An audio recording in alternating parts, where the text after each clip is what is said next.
Shalom Aleichem, nous sommes dans Baba Batra, page Mem Gimel.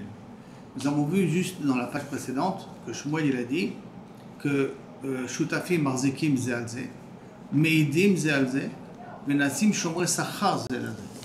Alors, Marzekim Zealze c'était la page d'avant. Attends, c'est comment Meidim Zealze? Comment deux Shutafim peuvent témoigner l'un sur l'autre? C'est sûr qu'ils ont un intérêt mutuel. S'ils ont un intérêt mutuel, je ne peux pas les prendre ça comme un témoin. Alors, c'est ça que la Gemara veut savoir. C'est ça que la Gemara, enfin, la Gemara de même bête, elle dit la femme Meidim Zealze Amai, Nogim Be'edutanen. Ah, ils sont Nogim Be'edut, ça veut dire qu'ils ont un intérêt derrière. Réponse. Il a écrit, il témoigne sur ce champ-là, d'accord? Que ce champ-là appartient à son choutaf.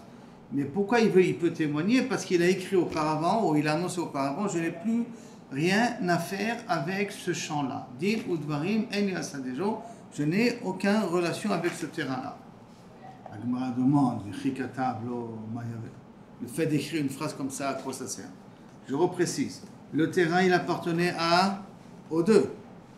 Et là, maintenant, il écrit un papier en disant Din ou dvarim en li besadezo, alors qu'auparavant, il était associé avec ce terrain-là. Maintenant, quelqu'un qui possédait et que du jour au lendemain me dit je n'ai plus aucune relation avec ça, est-ce que ça peut se faire? Est-ce que ça peut racheter les parts, il faut le préciser. Tu as bien dit racheter. Il faut qu'il le dise. Qu'est-ce qu'il a dit là uniquement? Din ou dvarim enli. Je n'ai plus aucune relation. Je me retire mes mains de ce terrain-là. Mais retirer tes mains de ce terrain-là n'est pas une raison d'être zoché dans le terrain. De te déconnecter du terrain. Parce que comme il était à toi, pour t'en débarrasser, il faut que tu fasses une des deux actions. Ou que tu lui vends le terrain, ou que tu lui donnes le terrain, ou que tu lui mafkir ta part du terrain. Il lui cède. Hein? Il lui cède. Il faut le dire. Alors il faut le dire, ce que l'Agma va dire dans 2 minutes. Mais pour l'instant, le fait de dire Din ou dvarim en li besadezo ne l'a pas déconnecté encore du terrain. Pourquoi? Pourtant ici a marqué je n'ai pas de din ou dvarim sur ce champ-là, je n'ai aucune affaire avec ça. Mes mains sont retirées de ce champ-là, lo amarklu. C'est comme s'il n'a rien dit. Alors le Rajbam ici il s'allonge. Si maintenant je dois recevoir un héritage, alors à ce moment-là, avant de recevoir, je peux dire, je ne veux pas recevoir l'héritage. Mais à partir du moment où je possède déjà l'objet, si je veux m'en débarrasser, avec la parole, ce n'est pas suffisant pour s'en débarrasser. La parole n'est pas un clé suffisant pour s'en débarrasser. C'est pour ça que la Gemara dit, voilà, il a fait un masekinyan. Ça veut dire quand il a dit Din ou dvarim en li, je me retire du champ et je te fais acquérir le champ, parce que le shutaf, il a fait Maaseh Kinyan, Kinyan Souda pour acquérir le champ en question. La Gemara continue, elle dit V'chikanu miyado mayave. Et le fait d'avoir fait Maaseh Kinyan, qu'est-ce que ça change? Arema mida bifne bal chovo. Arrêt sauf ce terrain-là, il y a encore un gage pour rembourser ses dettes. C'est-à-dire que, imaginons qu'avant qu'il a fait passation des pouvoirs du terrain à son associé, il avait une dette antérieure qu'il n'a pas remboursée. Quand viendra le créancier et demandera « rembourse-moi » et il n'y a pas un sou dans la caisse, d'où il va faire se rembourser? De la part qu'il avait sur le terrain. Donc le fait de dire « din ou dvarim en li baim », même de faire « maaseh kinyan » à son associé, n'est pas encore une preuve qu'il s'est déconnecté carrément de l'objet, parce que l'objet est encore, le fait qu'il va rester chez son associé, l'objet va être potentiellement un gage au cas où il a une dette antérieure. Ce qui s'appelle, dans le langage de la Gemara, Ma'amida bifne Baal Chovo. Il met ce terrain-là dans les mains de Baal Chovo, de son créancier potentiel, s'il en a un.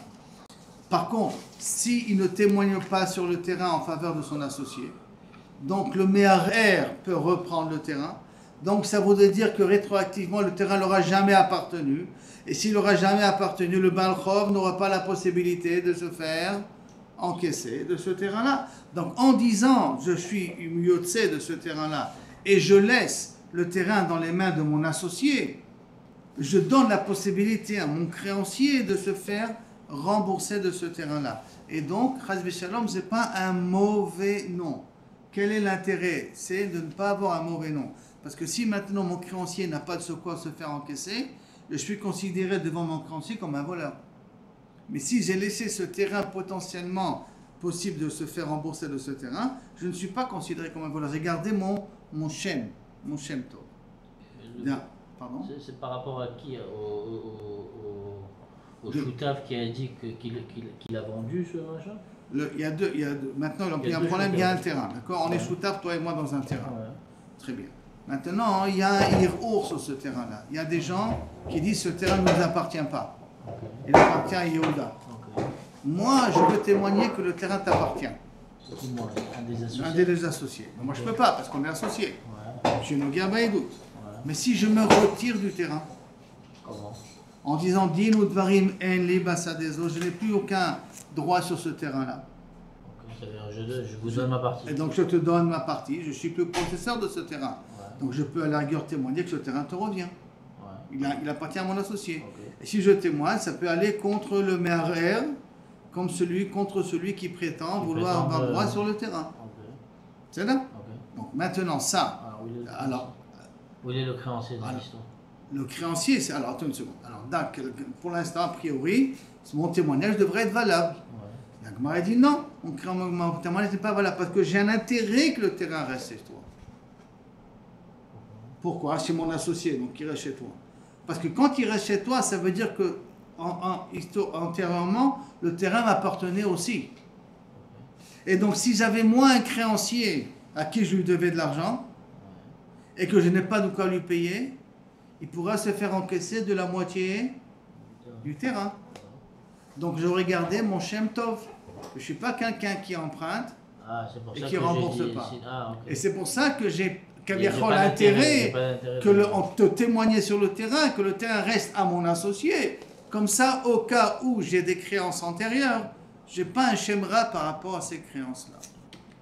Donc, qui m'a mis d'habifne balchouv, de Amar Shmuel, comme a dit Shmuel, Amar Rabin, Bar Shmuel, Rabin fils de Shmuel, Mishmel Shmuel, nom de Shmuel, Amocher Sadeh Lechavero Shelo B'Achrayut, En Meid Alab. Si quelqu'un je vends mon terrain à un ami sans responsabilité, Belo Achrayut, En Meid Alab, En Meid Lo Alab, je ne peux pas témoigner sur ce terrain-là. Pourquoi? Les filles chez Mamida Bifne Balchovo. Parce que je laisse potentiellement la possibilité à mon créancier de se faire rembourser de ce terrain, puisque je l'ai vendu sans responsabilité, sans garantie. Qui veut dire que si moi j'ai des créances antérieures, il peut se faire encaisser et lui, l'acheteur, il recevra rien du tout. Je ne serai pas obligé de lui rembourser. Donc ça s'appelle Meida Bifne Baal Chobo. Je donne la possibilité à mon Baal Chob de se faire encaisser. La réponse de la Gemara, Chabema Yaskina, de Kabil Aleh Chayou. Si c'est comme ça. On n'a qu'à parler ici dans notre cas, nous, que quand j'ai vendu le terrain, quand je t'ai donné le terrain, d'accord, je t'ai donné le terrain avec une garantie. Que quoi? Que si j'ai des créanciers, on va voir exactement quel type de garantie, mais le Begadol, la garantie c'est quoi? Que si j'ai des créanciers antérieurs, alors je te rembourserai. Si on te reprend le terrain parce que je dois de l'argent à quelqu'un d'autre, je te rembourserai, toi l'associé, l'argent que tu m'as donné. Donc ça veut dire que j'ai, là à ce moment-là, ni je gagne de l'un, ni je gagne de l'autre. Ça veut dire que de toutes les manières, je suis perdant de l'un, je suis perdant de l'autre. Donc il n'y a pas ici j'ai gagné quelque chose. Parce que je devrais cet argent de toute manière. Et donc c'est ça que ça veut dire ici. J'ai reçu une responsabilité que si quelqu'un vient te reprendre le terrain, je te le rembourse. Maintenant, quelle responsabilité? Si c'est Stamina Chayut, si quelqu'un me dit ouais, le terrain qui tient entre tes mains n'est pas ton terrain, donc Kido Kabechol, il est me'ar birchlal sur le terrain, Kolcheken Denichale, à plus forte raison qu'il a un intérêt là-dessus. Pourquoi? Parce que comme ça mon créancier peut se faire encaisser. Et là, de quelle Chayut on parle ici? Et là, Chayut de Hitle Mechamate. Non, de quelle responsabilité je prends? C'est la responsabilité, c'est la garantie que si moi j'ai un problème et que moi je dois de l'argent à quelqu'un d'autre et qui va être obligé de prendre ce terrain-là, je te rembourse le terrain-là. Mais si c'est une achayut qui vient des problèmes extérieurs, que quelqu'un te met à rire, là, j'ai pas de responsabilité. La Gemara demande, quoi, ben, tu peux sortir de tes responsabilités du terrain en disant Dinu Dvarim, en faisant Maaseh Kinyan, Kavichol, et en prenant une Achayut, toutes ces conditions-là, 3 conditions, hein. Il écrit Dinu Dvarim Eni Besadezo. J'ai fait un Maaseh Kinyan que c'est à toi, et j'ai pris la responsabilité que si j'ai des créances antérieures sur ce terrain qui vont hypothéquer ce terrain, je te rembourse l'argent. Après tout, c'est quoi 3 conditions? Mistalek, Vatania, et pourtant il y a marqué une Mishnah sur un autre din. Que quoi? Bene Ir, chez les Gnaf Sefer Torah. Non, les gens, dans les Sefer Torah, il a été volé. En Dani Bedaine Otaïr. On a attrapé le voleur. Est-ce qu'on peut juger le voleur avec les Daïnim de la ville d'où on a volé le Sefer Torah? Réponse non. Parce qu'ils sont Nogim Badabar, les Daïnim de la ville. Ils veulent reprendre leur Sefer Torah. Parce qu'il y a un Sefer Torah, un seul Sefer Torah dans la ville. Donc ils sont les Daïnim, sont Nogim Badabar, ils ne peuvent pas juger le voleur en question. Donc, n'importe quel Dayan ne peut pas trouver dans sa ville alors. Non, il y a 2 choses. Il y a une chose que moi, le Dayan a besoin du Sefer Torah. Si maintenant le Dayan ne peut pas juger son médecin privé, je suis d'accord avec toi. Si son médecin traitant, son médecin privé, son voisin, son mec de la communauté, ah oui, son voisin de la communauté, sa collègue, il n'a rien à dire parce qu'il est Nogam. Parce que s'il a une relation amicale avec eux, il doit être possède Tatsmo. En disant, j'ai une relation particulière avec ça. Il ne peut pas travailler dans son quartier aussi. Non, pas dans son quartier. Un Dayan, c'est un Dayan de toute la ville. Moi, j'ai rien à faire avec les gens qui habitent à Ramat Sharet. J'ai aucun problème avec les gens qui habitent à Beit Vagan. Mais si maintenant, moi je m'assois au Betadine et Chad Shalom, mais un de vous se présente au Betadine, je dois être pour Selet Atzmi. Parce que moi je vous connais, on étudie ensemble, on est proches et achassit l'un de l'autre. Donc je ne suis pas objectif. Donc je dois être pour Selet Atzmi. C'est pour ça que chaque fois qu'il y a un litige ici et qu'ils veulent que je sois un borer, je dis à l'antagoniste, je t'avertis, c'est mon élève. On peut dire Neman Alayaban, on apprendra sans nos Sanhedrin. D'accord? Je l'avertis. Pour Eman Gilou Naot, sache que c'est mon élève. Je le connais. Est-ce que ça ne te dérange pas que je suis quand même borer? Sinon, je n'ai pas le droit de juger parce que je suis Nogia Badava. La même chose ici, un Sefer Torah dans la ville. Si c'est les Danim de la ville qui vont juger, ils sont Nogia Badava parce qu'ils ont besoin du Sefer Torah. D'accord? Donc, il y a marqué ici. Alors, en meviim raya manche otaïr. On ne peut pas amener de preuves des gens de la ville même. Veimita. Et si d'après ça, je peux dire dinu dvarim en li saluk betre minayu. Les dainu, que 2 sortent du lot. On dit dinu dvarim, on n'a pas sur le Sefer Torah. On sort, on se déconnecte de la ville. Et ils n'ont qu'à juger à ce moment-là. D'accord? Si la formule se déconnecter est possible, alors pourquoi on ne le fera pas avec le Sefer Torah? Que 2 de la ville se déconnectent de la ville, dit Dvarim, on n'a pas avec cette ville-là, on n'a pas avec le Sefer Torah. Réponse, Shani Sefer Torah, Delishmiya Kae. C'est différent, Sefer Torah, c'est parce que c'est écouté. Même si tu sors, même si tu dis j'ai rien avec le Sefer Torah, quand ils vont lire le Torah, tu peux écouter le Sefer Torah, et t'es Yotse et Dechova du Sefer Torah. Donc ça ne s'appelle pas que tu t'es déconnecté de ce que le Sefer Torah peut amener. C'est pour cela que ça doit être des daïlés d'une autre ville qui les juge. Ok, Tashma. Alors viens, écoute, je vais t'amener une autre Mishnah. Qu'est-ce qu'il y a marqué là-bas? Omer, nous mané l'ibni, donner de l'argent à mon fils. L'ibni, excuse-moi, l'ibni iri, aux gens de la ville. C'est quoi donner aux gens de la ville? En d'autres termes, il dit Rashi, pour l'instant, tel que la Gemara le comprend, voilà, je fais des dons pour réparer les routes.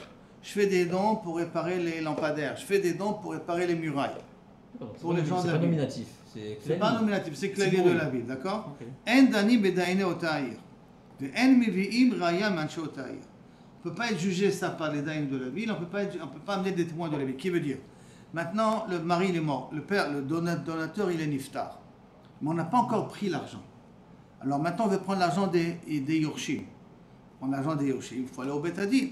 Est-ce que les dayanim de la ville peuvent traiter le sujet? Par exemple les Yorshim me disent, ma pitom, notre père n'a jamais dit ça.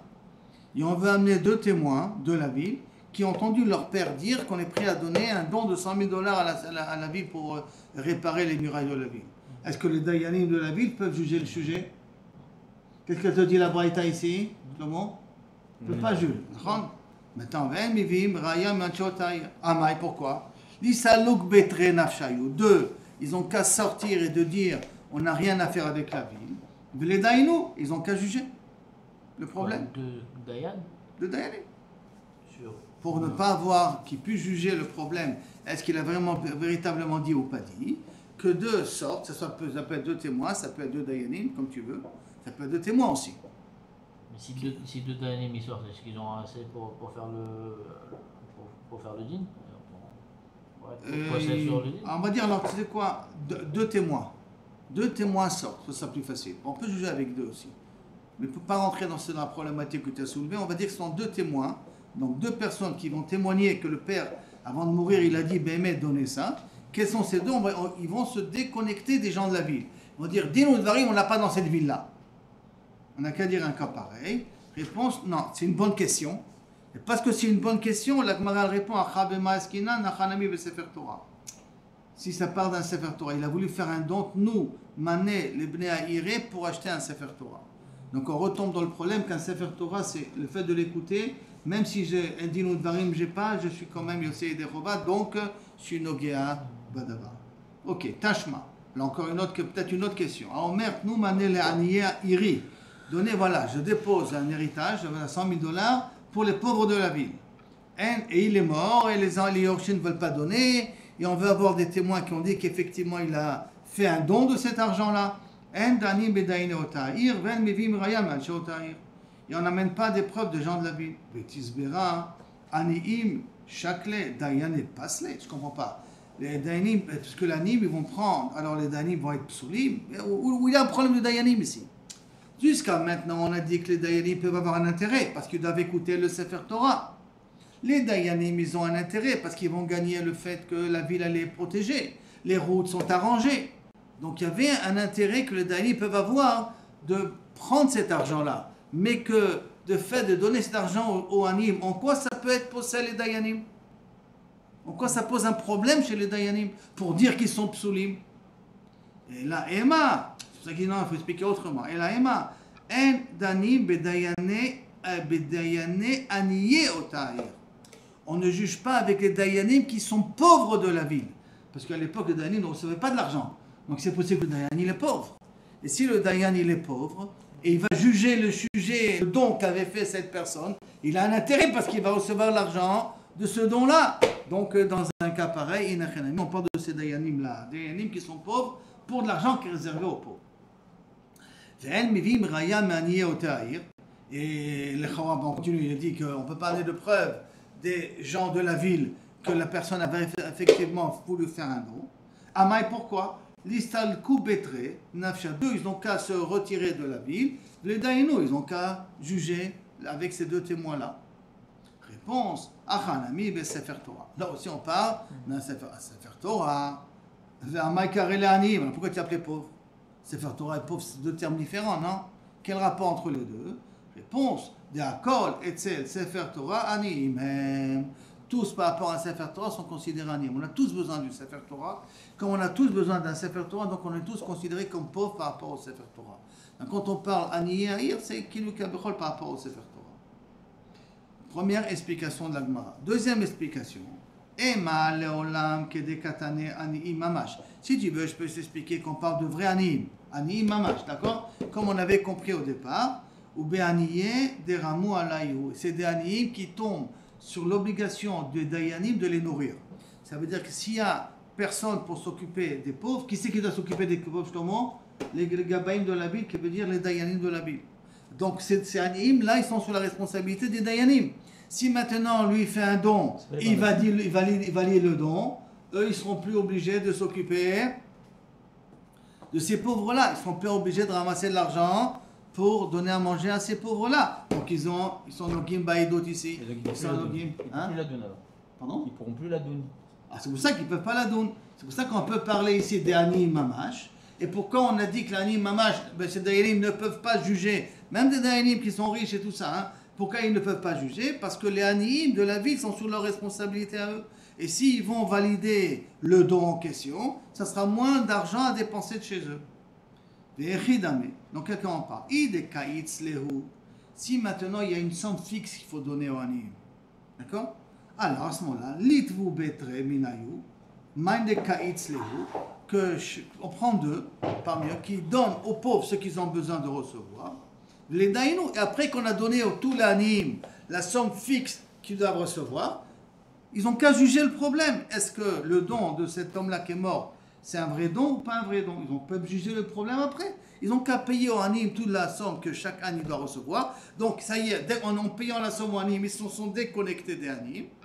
Et maintenant, ils n'ont qu'à s'asseoir pour pouvoir juger quel est le problème. Si on dit que chaque anime reçoit une somme fixe. Alors, la réponse à Khalil Maskin, de l'Okaïtseléo. Ici, on parle non qu'il n'y a pas de somme fixe, c'est suivant les besoins.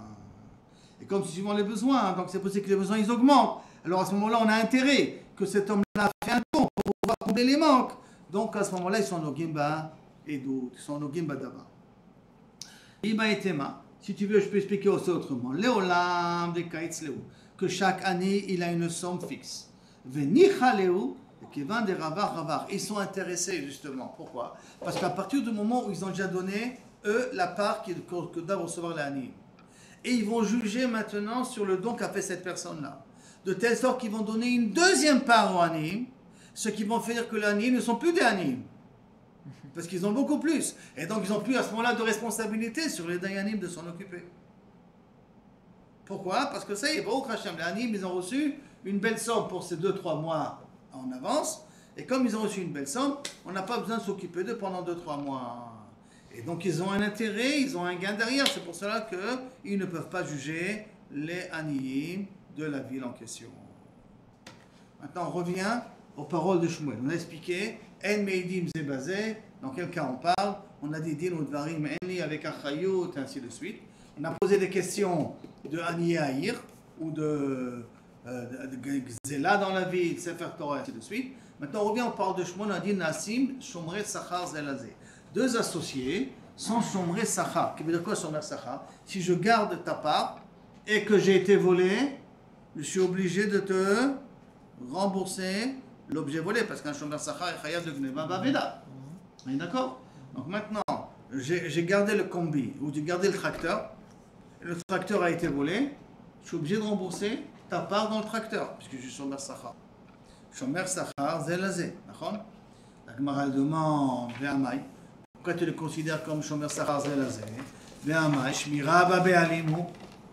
On a appris ça dans Baba Metzia. C'est quoi Shmira Babe'alim? Si moi je garde quelque chose pour toi, et toi tu gardes quelque chose pour moi, donc on est mutuel, et comme c'est mutuel l'un avec l'autre, alors à ce moment-là, je ne suis pas responsable si l'objet il a été perdu ou il a été volé. Ça s'appelle Shmira Babe'alim. C'est un cas de Shmira Babe'alim, parce que moi je garde ma part et ta part, toi tu gardes ma part et ta part. Alors donc chacun il garde la part de l'autre. Amara Papa, non. De Amarle, on parle ici dans un cas spécial, Shmorli Ayom, Vani Shmor Lecha Lemachar. Toi tu me gardes aujourd'hui, moi je te garde toi. Donc chaque jour, je garde la totalité. Quand je garde la totalité, sur ça je peux être Shomer Sachar. Ok Shlomo? C'est bon? On continue. Tanoura Bana. Machar lo bait, machar lo sadeh, en meid alea. Maintenant, moi, Reuven, j'ai vendu à Shimon ma maison. J'ai vendu mon terrain, je ne peux pas témoigner sur cette vente-là. En meidim alea. Pourquoi? Parce que j'ai une responsabilité sur cette vente-là. Quoi j'ai une responsabilité? Si on lui reprend la maison, je suis obligé de lui rembourser l'argent qu'il m'a donné. Donc j'ai un intérêt que la maison reste chez l'acheteur. Comme j'ai un intérêt, je ne peux pas témoigner sur cette maison-là.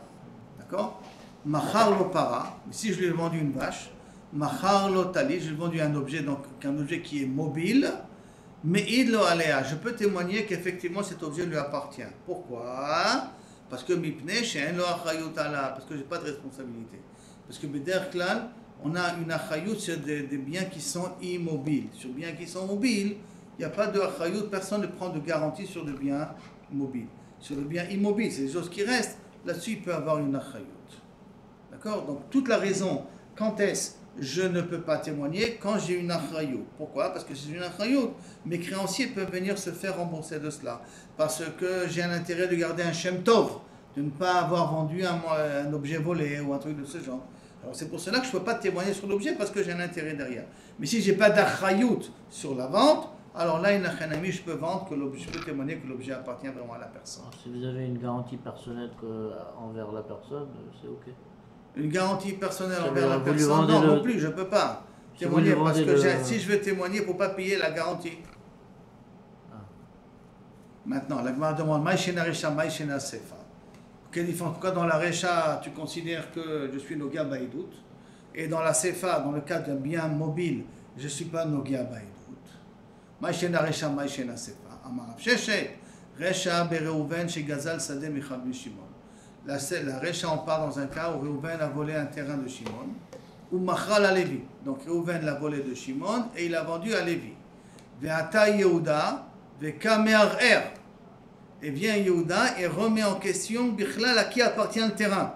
D'accord? Yehuda prétend que le terrain il appartient à lui. Or, Reuven a volé le terrain de qui? De Shimon. C'est-à-dire? Et il a vendu à Lévi. Et vient Yehuda et dit que Bichlal, ce terrain lui appartient à lui. Il est Me'er et prétend que c'est un terrain appartient à lui. De l'Olezil Shimon, la soudé les Lévi. Shimon, à qui on a volé le terrain, ne peut pas témoigner en faveur de Lévi que le terrain appartient à Lévi, pour qu'il ne revienne pas dans les mains de Yehuda. Maintenant, pourquoi? Des Nichale, des Hadra, des Nichale, des Hadra. Il est intéressé que Kabichol, le terrain, lui reviendra après par la suite. Que comme Reuven lui a volé le terrain et il a vendu à Lévi, si je témoigne que le terrain appartient à Lévi, enfin qu'il est pour l'instant à Lévi et pas à Yehuda, donc après je pourrai réclamer le terrain parce qu'il a été volé pour me le reprendre. Mais si Yehuda il gagne dans le jugement, je ne pourrai jamais réclamer le terrain parce qu'il s'avère que rétroactivement, dès le départ, le terrain appartenait à Yehuda, il n'appartenait pas à Shimon. Donc Shimon, il a tout intérêt à vouloir témoigner que le terrain soit à Lévi pour se refaire encaisser le terrain par la suite. C'est pour cela qu'on dit qu'il est Noga Baïdout et il ne peut pas témoigner. Bien que Shimon, c'est la personne qui a été volée. La Gemara demande, je ne comprends pas, attends.